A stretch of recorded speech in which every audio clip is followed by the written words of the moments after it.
You guys getting a lot of emails, like for classes and stuff? Not really. No. Well, that sucks. I've got a few. I'm going to probably answer them right now. Anyway, welcome to the Practical Pistol Show. My name's Ben Steger. We're here to answer your shooting questions. It's the usual cast of retards today. We've got Tim Herron. Hey, what's up? And Matt Hopkins. Hi. Hi.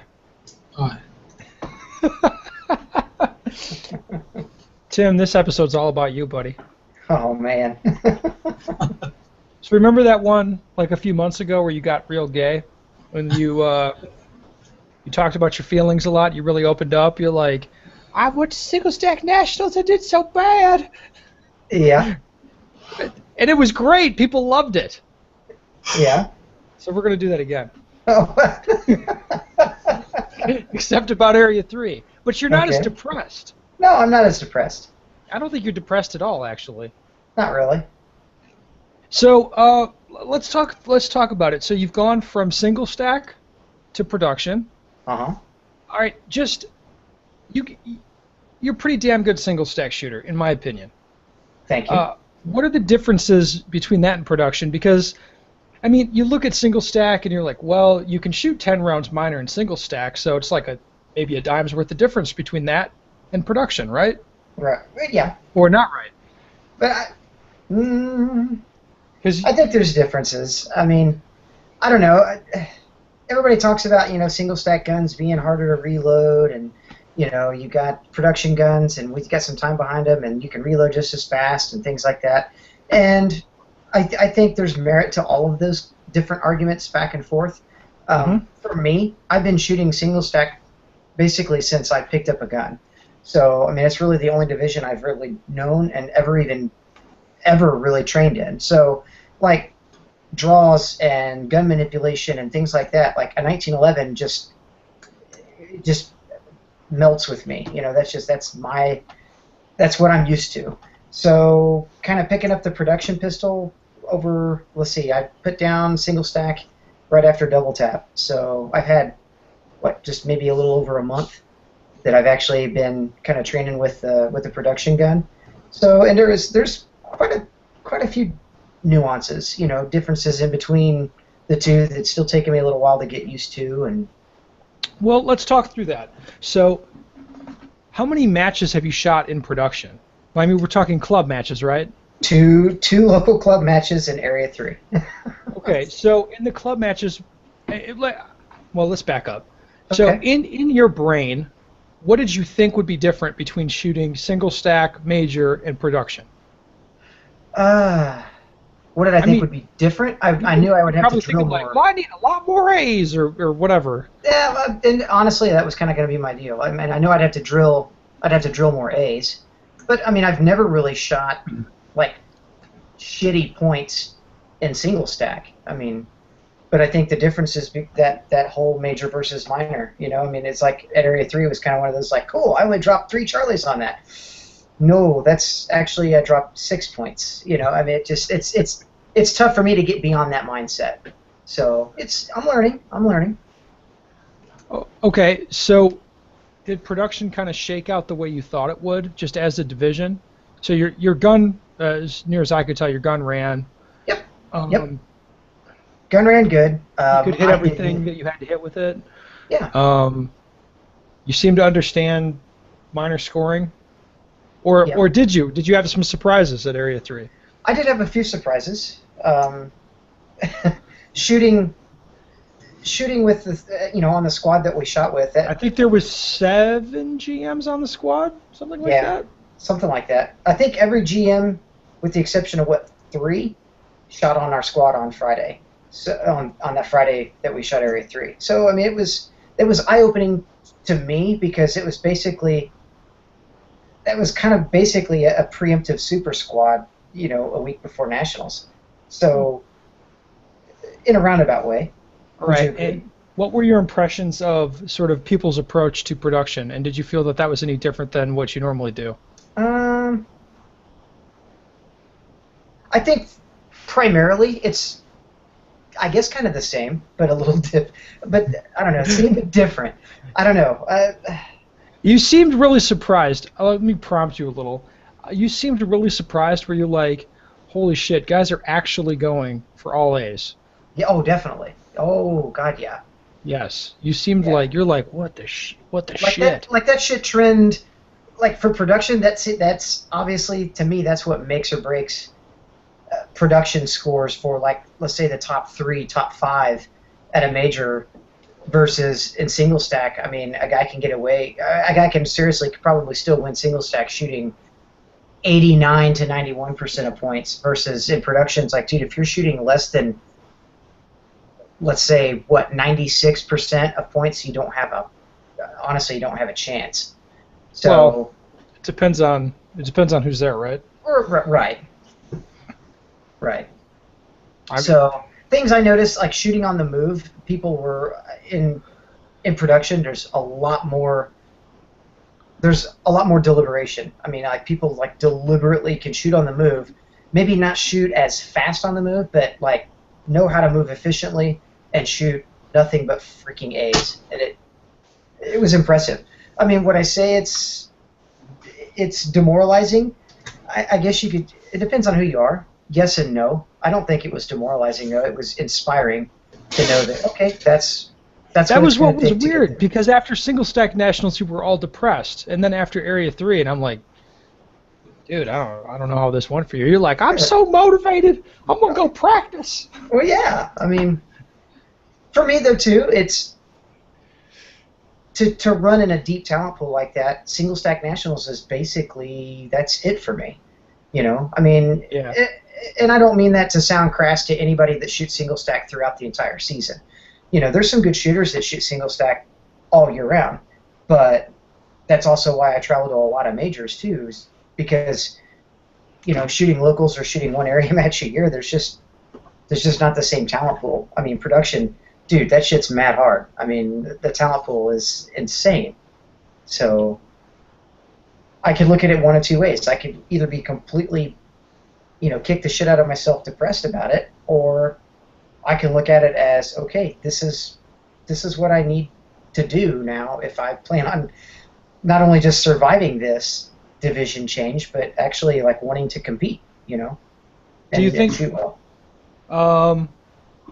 Do you think you can compete? I think so. Given some more time behind the gun, I think so. I guess more importantly would be, do you think I could compete? Yeah. Why would I not? Okay. I could tell my personal opinion of your shooting was good grasp of fundamentals. You could hit everything, which is nice. I could, like, the thing that was hurting you the most was how new the gun was to you. Yes. Like, I've seen your reloads with your single stack. Like, you are the fastest guy I've ever seen using the trigger finger on the mag release thing that some lefties do. I would go so far as to say that you're the only guy I've ever seen who's like genuinely quick doing that.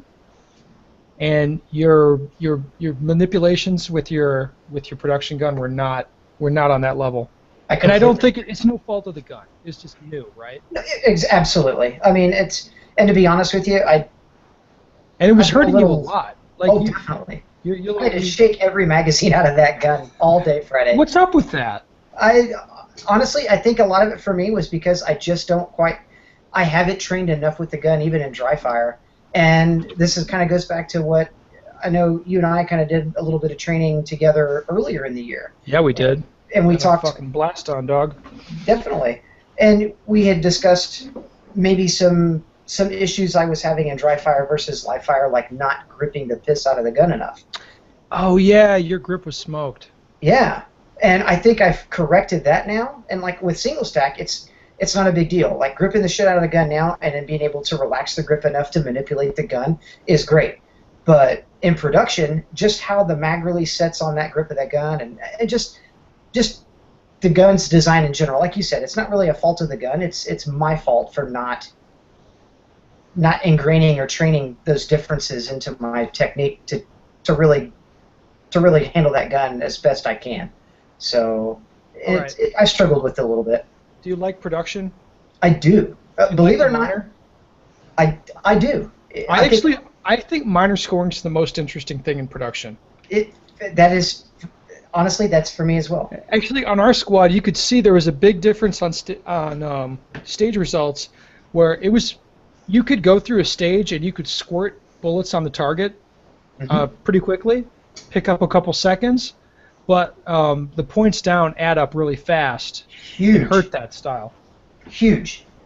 Yes, and that was the cool thing, though, was to see, like, how good can a fast guy hang with a guy that is doing nothing but seriously plugging A's on every single target, and then seeing the discernible difference in hit factor between them. I mean, when you look at it, you'd be like, holy shit, that guy shot that stage in 17 seconds, and then, well, this guy drilled all A's and shot it in 19 seconds. But then you look at the hit factor, and like, well, the guy that drilling all the A's, definitely, I mean, it looked with ease.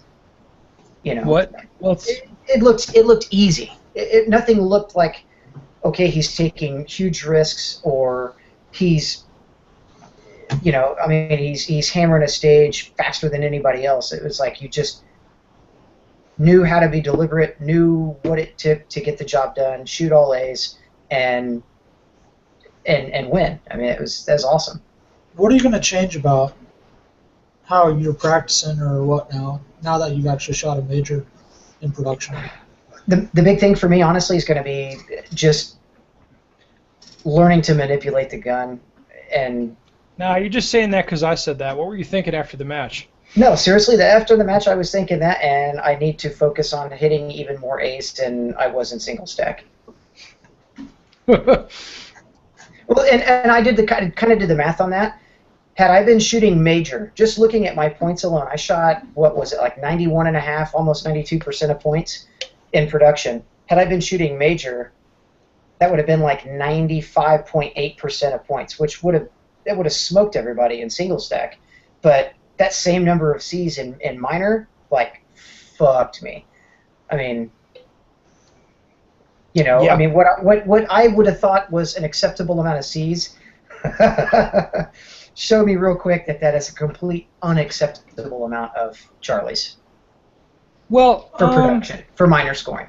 No, you can definitely win major matches with less points, right? Looking at area match results around the country from the year, you can see that people have certainly won area matches in production with less than 95% of points. I think you're more consistent, though, to do that.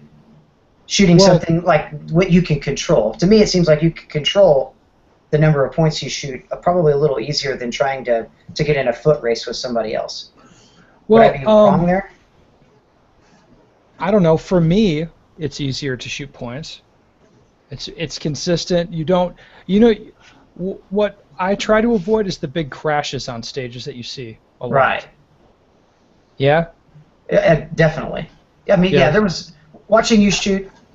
That was the thing that really stood up to me more than anything else. Was there was like no unnecessary risk taken, and there was nothing that was like, okay, there's a hero or zero kind of mentality to this. It was just like, nah, fuck that. I'm just going to shoot my game, shoot maximum points, and that's how you play the game, and it's awesome. I mean, it's neat to see it from that standpoint versus, I don't know, some of the other shooters I think on the squad tried to play that ratio of I'm gonna try to win this stage because I jacked up the previous stage versus just being consistent. So yeah, well, that's certainly true. Hopkins, you have any observations for Tim? Nothing that we haven't covered already. Oh my God. Sorry. Yeah, he's your bro, man. You got to help him out. He's coming into production. I mean, just coming off of shooting single stack forever, it's going to take a while to learn the production and the minor scoring, I think. Did you think it'd be easier than it is, Tim? Or did you think it'd be harder? Or is it about what you expected? Honestly, it's about what I expected, with just the exception of like what my opinion or what my thoughts were going to be on points. Like, I mean, I was happy. Honestly, I kind of walked off the stages Friday. Was like, cool, dude. I only shot 3 delta the whole match, and then you were like, okay. So is that good or bad? And I was like, well, I don't know. I thought it was pretty good. 3 And deltas it's just kind of the isn't look that from bad. some of the other. Well, it's not, but it's not. it's not a mad amount of A's like some other people shot. I was being a dick at that. I told you I was like, I'm going to be a dick and just shoot as many A's as I can. Like, I don't even care I how know. long it takes. But I didn't even. I honestly, though, I've been watching you shoot. I didn't feel like it was you were being a dick. It was just like it became a point. You know what I mean? It was like this is what I'm going to do. This is the dot to the I on this whole thing. You know, it was neat. It was cool to see. And that was my goal, right? We talked So- about it going in. I was like, well, we're going to shoot. I'm going to try and shoot as I think it was 97% points. That was my goal, which shooting minor is pretty tough to do. I'll be honest, shooting major, that's hard to do. But Oh, definitely. yeah. But I was like, let's do it. I'm going to do it. So, but I don't think you don't always have to shoot that way. But I thought the minor scoring is very interesting. I don't know, Tim. You know what makes me really happy is that you went in there and the match didn't.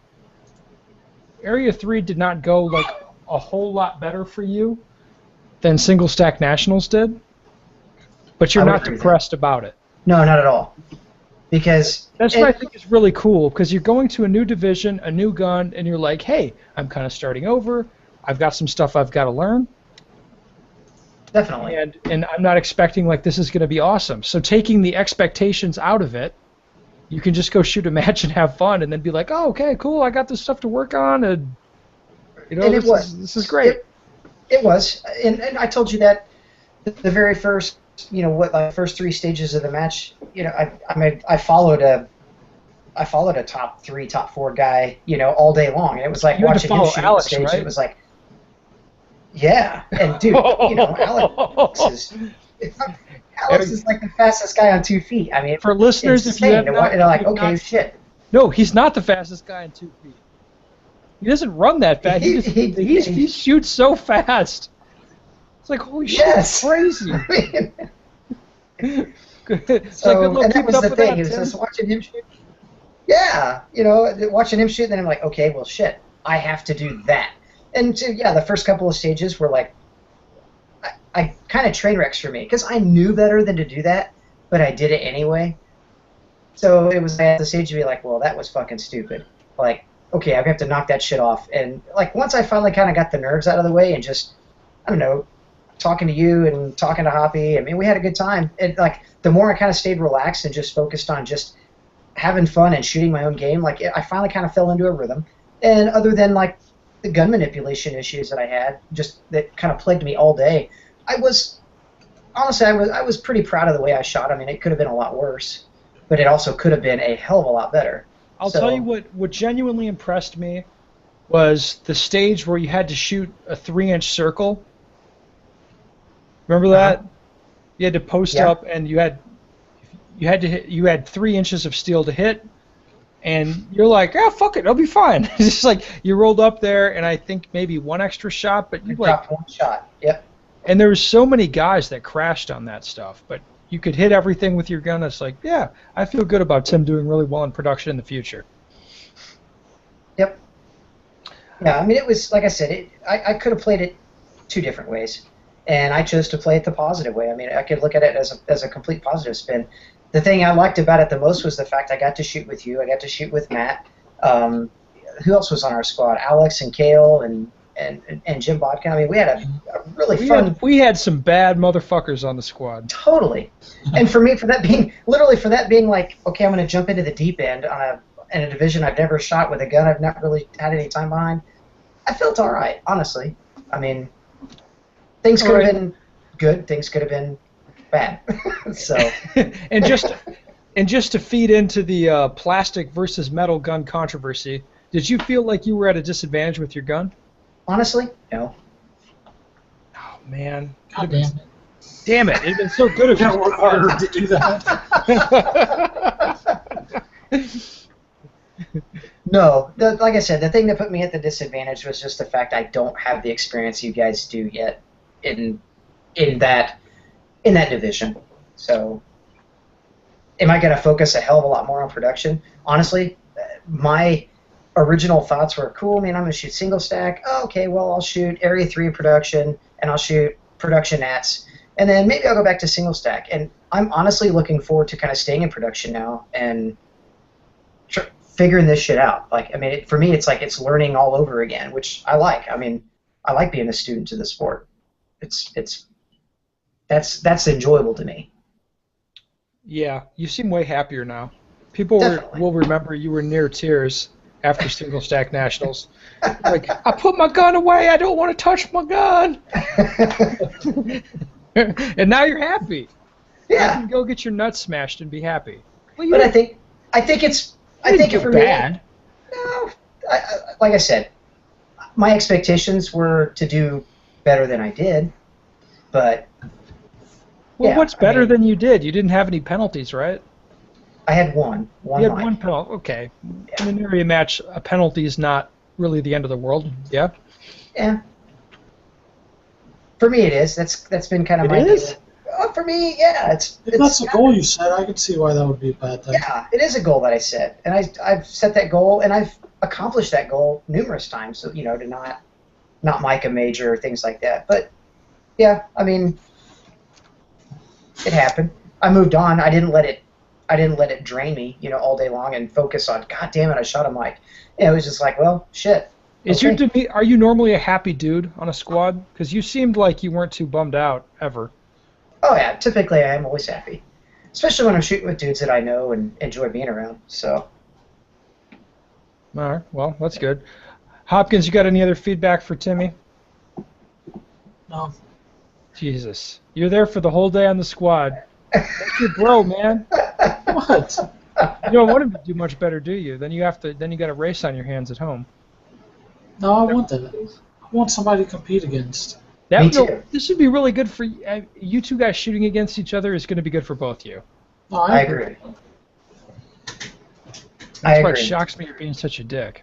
What are you talking about? I'm trying to help him out, man. This is Tim Herron show, dude. It's not the Matt Hopkins show. Pass.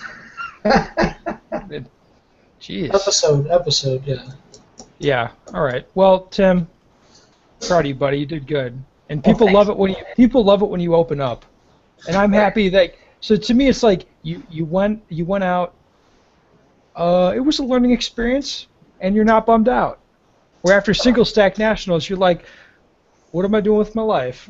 Well, dude, Well, I think because at single stack nationals, I put so much pressure on myself because it's like, dude, that's my division. I mean, that's kind of how people have known me. I mean, have gotten to know me is I'm that single stack guy. I'm the guy that shoots single stack all year round, and I'm a diehard skinny gun guy. I enjoy it, and I think this year I put so much ridiculous amount of pressure on myself to do well at single stack nats that I couldn't live up to my own to the pressure I put myself under, and that's what made it so terrible for me back in May.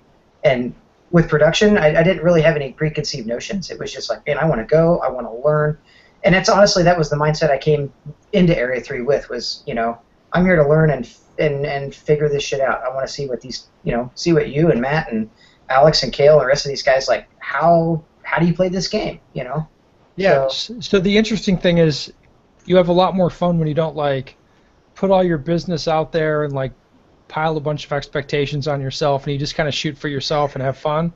Totally. Yes. Notice that's why Matt and I don't really talk a whole lot about matches. I have agreed now completely. You don't see my Facebook. You don't see my Facebook page blown up with I'm going to this match. I'm gonna try to do so good. No, I don't do that shit. And I now see the benefits of that. Yeah, where it's just fuck it, whatever. I'm gonna shoot a match. If I win, if I lose, who fucking cares? Because at the end of it, really, who fucking cares? You're absolutely right. You're absolutely right. I mean, even if Tim Herron goes and wins Area 3 in production, you he beat Penn, he beat Max. Yeah, you know what? JJ wasn't there. We'll see. We'll see at Nationals.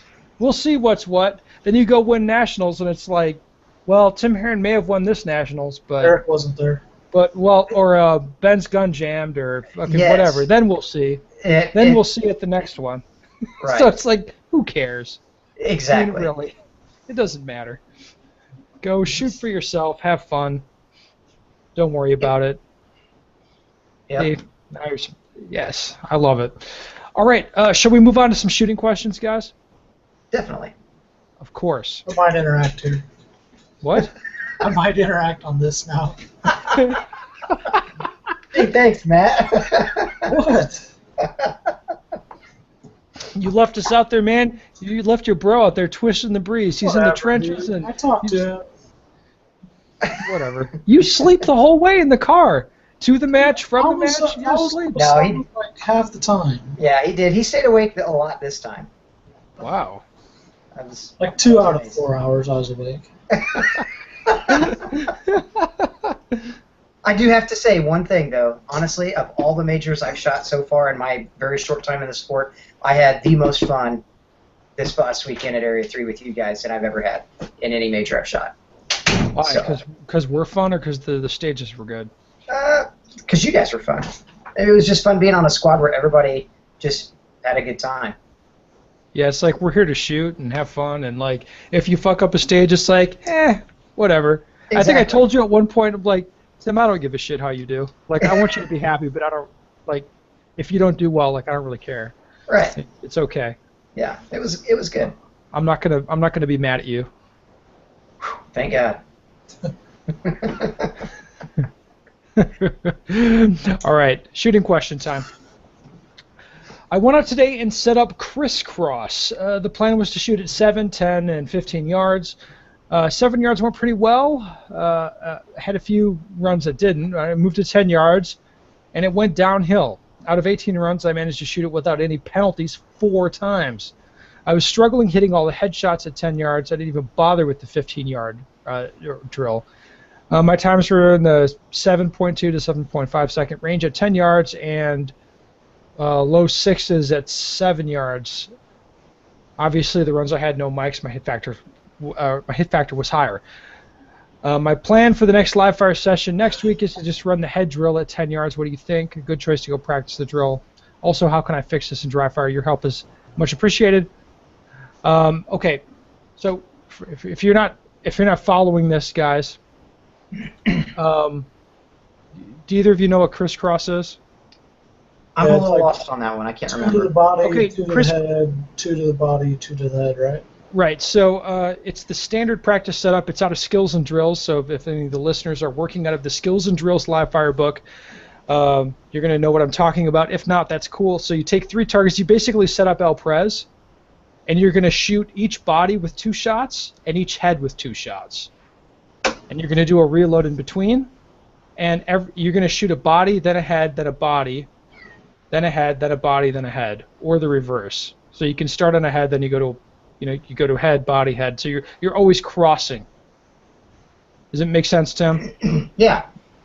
Okay, good. I'm glad you understand. So I think what this guy's getting at is on this drill, what he's saying is he's having trouble with the headshots. As he's elaborating here in the email, he says the headshots, he does fine on headshots normally, he feels, but then on this drill, at relatively close range, he's having a problem hitting head boxes. You guys following this? Yeah. Yeah. So it's a pretty technical shooting question. So what's your thoughts on this, Hopkins? So, I mean, if you're okay to hit head boxes, or I should say, you feel like you're okay to hit head boxes. Well, it sounds like the guy when he has no time limit, he can hit the shots he wants, right? Then yes. When he does put an artificial time limit, like going against a timer in a drill, you can't. He's rushing him or something. He's not actually hitting the headshots. Correct. Yes. So I mean, he's just going to have to work on that. I'll be honest with you. That's what it boils down to, right? I'll be honest with you. That's the point of the drill. Yeah. What he can do, I mean, he's just got to work on it more. I would maybe introduce it where he's not actually looking at the time after the end. just use a start signal, go off of that. And make sure that he hits everything? Yeah, make sure he gets the hits, yeah. And then you could like work on the powering down the time from there. Yes, of course. Tim, what do you think? I agree kind of with Matt on that. The other thing I would look at too is it's really easy to kind of sweep the gun just kind of across the body, in the lower portion. Like you tend to get into a habit of just seeing brown, press trigger, whereas on the head you kind of have to slow the gun down just a little bit and pause just a touch to be able to make sure you call a good shot on the head. And he's probably trying to maintain the same speed in transitions from body to head back to body again.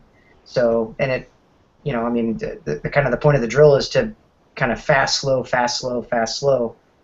So maybe he's just he's kind of over transitioning the gun or just not quite slowing the gun down enough just to momentarily pause to press the trigger, and call a good shot on the head before he moves on again. Agreed. Yeah. As the I don't know if I want to use the word drill designer, but because a lot of people do drills like this, but hitting something with no time limit is wildly different than hitting it in the context of doing a bunch of fast shooting and then needing to transition into longer range or tighter shot type of shooting. The most common misses on drills where you're shooting a bunch of let's say a bunch of wide open targets and then you're transitioning up to heads, usually you're going to miss the second shot on the head. I would say 90% of the time when people have misses on that, it's the second shot. So when you put the sights on the head, you got to shoot, break that shot, and then make sure you consciously perceive that the sights have returned and that you're lined up again for a follow-on shot on the head. And then you kind of treat that shot the same as the first shot. Aim nice and hard, shoot, let the sights come back down, shoot again. That's how you're going to hit stuff. It'll feel slow, but it won't be. Looking at the timer, it's going to be broadly similar to getting one nice sight picture on the head and then shooting and then sometime later you might feel like the gun's returned, but if you're not visually confirming it, you don't really know that. You know what I mean, guys? Mm-hmm. Yeah, and it's easy to kind of get yourself into that and not studying that second shot or controlling that second shot, especially on the bodies. Yeah, because the A zone's a lot bigger, and you think, oh yeah, I well, the truth is, on a 7 or 10 yard, wide open target, mm-hmm. you can put the sights on that bitch and just whack the trigger twice, and you're probably going to hit the target twice. Absolutely. If you're developed at all, you're going to hit it. Right. But the heads require more. They require more discipline. I mean, that's just the truth of it. I do drills like this with a lot of people, like hundreds and hundreds and hundreds of people a year. I watch shoot drills like this, and it's almost always the second shot that they're missing. And it's lack of discipline. And when you see that start to happen, it's when you mix in the tighter shots with close range fast shooting. Right? I mean, that's when you see it happen. If you put a head box out there in isolation by itself, and then you shoot at that, and you're like, okay, well now we're doing slow shooting, or now I'm working on my accuracy. People don't have as much of a problem with that. When you mix it in, like the way you'd see in a match, where it's most of the a lot of the shooting is close range, and then you transition onto tougher targets. That's where you see a big problem. Yeah. I would agree totally. They think they gotta go at a speed that unfortunately they're just not quite taking enough time to get adequate hits on the headshot. Yeah, or I don't know. I don't really use that approach where it's like not taking enough time. A lot of people think like, well, I'll slow down for the headshots. That's a really common thing, right? They say, well, I got to slow down on the headshots, and it's like, that's not really the issue. It's not that you go slow. It's that you confirm with the sights each shot. I guess that's what I mean. Nice and clean. You know what I mean? Right. I know that's what you do, Tim, but You gotta be really particular when you describe that to people, because if you're like, yes, take enough time for the headshots, I would say, forget about the fucking time, just use the sights on those. Make sure you see 2 nice clean sight pictures on the head. You might feel really slow, but that's not going to matter, right? Because when we look at the timer afterward, you won't be slow. You'll be, Right. broadly similar to you just going, ape shit like you normally do, or whatever the case may be. So the guy sending this email is actually a pretty good shooter, and it's actually really interesting to me that guys that are pretty good still have issues when you set the drill up the right way. When you mix in fast shooting with tight shots, it's still tough, even if they're pretty good. I think that says a lot. Shall we move on to another question, guys? Yeah. Okay, so a guy's asking a question here about a thread that was posted a long time ago, and I've been sitting on this question a long time. We just haven't really gotten to it. But what he's asking about here is it's a top shooter saying, I do 70% of my dry fire at 50% speed. And he says, does anyone else train this way? Right? That's his question.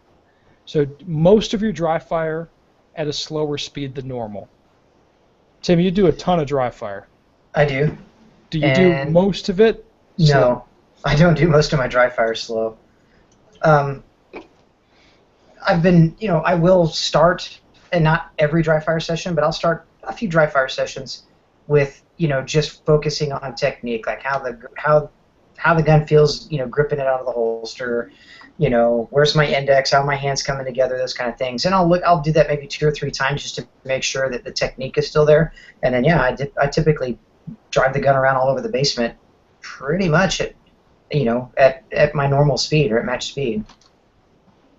Hopkins, when you do dry fire, on the occasions that you actually do it? Yeah, I do it some. Yeah, go ahead. I've actually went to doing more half-speed dry fire than full speed, actually. Oh, excellent. What do you think of it? I think it helps perfect the technique because you get to see you get to see more doing it.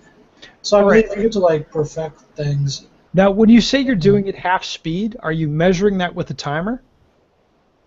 No, I don't use a timer on that. So, correct me if I'm wrong here, but it may not be half speed, but more you're kind of saying to your brain, I'm going to just do this at a relaxed pace and sort of pay attention to how this feels. Yeah. That's true? Yeah. I mean, I'm not doing I'm not using the timer setting a par time at half what it should be. Right. So I guess half speed would be just working on trying to perfect a technique and make sure all the movements are perfect and everything before. But I think you have to go at full speed or you're not going to learn how to go at full speed. All right, guys, a interesting but ultimately, here's a joke text I just got from Gaston. You ready for it? Yeah. Quit telling people they can become good by training in their basement. That is mean. It sounds like a self-help book that people who are depressed read. They then think they rock, and the first step outside makes them come to reality again, and they just put a rope around their neck. Oh my God. Gaston's a funny motherfucker, isn't he? So Gaston's the no dry fire guy. Right. What do you think of that, Tim? Man, I am a huge proponent of dry fire. I mean, of course. I mean, yeah. I think the 3 guys here on the show are all proponents of dry fire. I mean, it's Yes. I don't have the time, nor do I have the resources to go out and shoot, 50 to 100,000 rounds a year. I don't. Yeah, to me, it's a fucking retarded argument. People are like, is dry fire better than live fire? It's like, does that matter? Exactly. Does it matter if dry fire is better? Yeah, it's like you have enough money or time or whatever to do X amount of shooting real bullets, right? Right. That's what you got. All right. If you want to practice more than that, that means you're not shooting real bullets, which means you're going to be doing dry fire. Like, so what are we talking about? You're right. Of course, unless you're Gaston, he says it's false hope. Oh, God. Tell him to hook me up then. I need about another 20,000 rounds this year. Do you? Yeah. I bet you couldn't shoot another 20,000 rounds. Yeah, I could. If I shipped you 20,000 rounds, I bet you wouldn't shoot it. I'd save it for next year, actually. This year's almost over, dude. It's like 3/4 of the way there. Well, but 20,000 rounds for a quarter of the year is pretty good, though, right? I would think so. That's 80,000 rounds a year. I'm at 80% then. So you shoot 500 rounds a night. You do that 3 nights a week, 4 nights a week. You're good to go, right? 10 weeks, yeah. Yeah, see? I'll be primed up for L10 Nationals. Are you shooting that shit? Yeah. What? Yeah. You're shooting your production gun, I imagine? Yeah. In minor? Yeah. Okay. If I'm going to hide legit. You do. Yeah. I'll just stay. I'm like turning that statement over in my head, like trying to understand what you're saying. Hide legit. Yeah. And what's the wrong way to hide? Shoot major. So, the only legit way to shoot L10 is to shoot it in minor. Yeah, if you're a man. I mean, I'm with you. The one time I shot L10, it was in minor. There you go. See? Tim, have you ever shot L10 minor? I've never shot L10 ever at a match. Well, somehow I'm classified in it. I bet you have a classifier. I do have. Yeah, I'm classified in it, but yeah. Yeah. You shot L10 at locals, dude. Hold on, Tim Myers is texting Oh, in. that's right. I guess I have. That's right. At a local, I did. Yeah. But Tim it was Myers. only because there was going to be a classifier, and I wanted to get classified in L10 just to have the. All right, Tim Myers says he shoots L10 when he hides. Of course. I don't know who he's hiding from. He gets smashed at every match. Oh. Thank you. Yeah, we have a running joke about. There's a guy down there who did a class with me who's like really happy. He's gotten a lot better, and I said that Tim can't beat him anymore, and he hasn't beat him since I said he can't beat him. So he also hasn't shot against him, but he hasn't technically beaten him. Now he's calling me a liar. I love it. Group chat, excellent. All right, guys. Oh shit! I was going to make an interesting point about the question doing how much of your dry fire at half speed or something like that. I think that in your brain, if you think you're going half speed, you're probably not going anything near as slow as half speed. You know, like if we actually measured it with a timer, I don't think it'd be half the speed. It'd be like a quarter. You're saying it'd be slower? No, I'm saying it'd be way faster. That'd be way faster. Yeah, it'll be way faster than you think. If I'm really drilling in, let's say a mag change, for instance, and I'm really wanting to drill in the technique. I mean, I've had my wife either watch me or my kids watch me. And they're like, "Geez, Dad, your relaxed mag changes are still smoking fast." But I mean, to me, they are what I would consider perfect. There's no. Yeah, that's kind of what I'm getting at. So right. If you instead forget about doing it half speed or doing it some particular speed, and just forget about the timer and just do it focusing on the technique. Try to do it, like you said, Tim, try and do it perfectly. I don't think you'll be half the speed, but it'll be a different focal point for you. Like when I draw at, not worrying about the timer, or maybe not even using the timer, then it'll be about hitting the index point with my thumb, make sure I grip the gun properly when I come up on target. You want the gun to come up nice and smooth and the sight settle exactly where you want to aim, that sort of stuff. Mm-hmm. I don't think that's a bad thing. So, like, what I'm saying is taking the timer out of dry fire and focusing on doing everything correctly or proficiently or consistently. That's another thing. Like, I want to do 10 reloads without fucking any up, which is harder to do than it sounds like. Oh, hell yeah. That shit, you get tired. What? You got to concentrate pretty hard when you're doing that. Right. So, I mean, the focal point would be concentrating on doing it right, as opposed to, like, I'm going to go some particular speed. Like, well, I'll go half speed. Like, that's not really the point, is to focus on what you're doing. Try and hit your grip on the magazines when you pull them out of the pouch, you know, get your gun down to a consistent spot, look the reloads in, hit them every time, that sort of thing. I even focus on, like, what they sound like. I mean, is that weird? Yeah, that's weird. I do. I mean, just like it. I like a little bit of weird shit. You know, like, how did the reload sound? Did the mag just kind of, you know, right into the, or did it kind of clatter around like I, you know, maybe missed the mag well a little bit? I mean, I literally, I will do mag changes until I knock down 10 in a row that all sound the same. I mean, I get kind of OCD with it sometimes. You are a goofy bastard. Well, man, it works for me. I don't have a follow-up for that. I'm a goofy bastard, yeah. All right. Hopkins, how much are you dry firing these days? At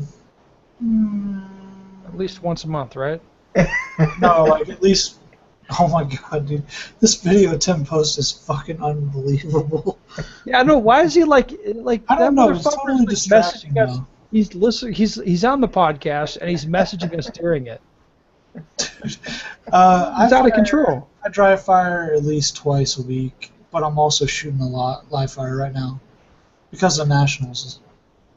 Yes. And it's in the middle of the season, so you got to get the live fire on. I mean, I don't know why you wouldn't, right? I don't know why either. All right. Ben, you still dry fire every day? Yeah, absolutely. I like to do it after I live fire, so I'll live fire and then get a good sense of what I want to do, and then when I get home, then I dry fire. Okay. So yeah, I like doing the dry fire. I mean, it's nice. Let's say that you lived in a world where you could shoot live fire as much as you want, and you could dry fire as much as you want. It's nice to practice drawing, reloading, moving around. It's nice to practice that without having to pick up brass, and without having to wear hearing protection. Like, that's nice. I like that. Yeah, that's a good thing. Value added. All right. Well, if you have any shooting questions you'd like answered on the show, head over to benstegger.com and email them to me, please. If you want to message Tim Herron about how awesome he is, head over to hopkinsshooting.com. He's on Facebook. Don't always put him on me. Oh, no motherfucker messages you, do they? Really? Have you gotten emails? I've got a few, yeah. You got a few that are like, this is for Tim. Oh, no. I've got none of those. I think the majority of people know how to get in touch with me, though. So whatever. It's pretty much a Facebook thing. Yes. All right. So we'll find Tim Herron on Facebook. Matt Hopkins, however, is at hopkinsshooting.com. Yeah, I will answer those. Yes, you will answer those. All right. So send him some shooting questions. Maybe he'll talk about them on the show, but I kind of doubt it. He likes to. You've been keeping it low key on the podcast lately, Matt. What I don't know. You're low energy lately. Say? I don't know. I don't know. I just say controversial shit, like attack women and minorities and stuff. Like you normally do when we're not on a podcast. New carry optics, full size gun coming your way. Full size 75. FU. Oh, and quickly, ballots. People should be receiving ballots for USPSA presidential election. Yeah, they'll have gotten them like a month ago when they hear this. Vote, people. Who should they vote for? Mike Foley, baby. I love that. You're not like, vote your conscience or something like, no, just vote for Foley. Make an informed decision. Okay, yeah, we'll go with that. Make an informed decision and vote for Mike Foley.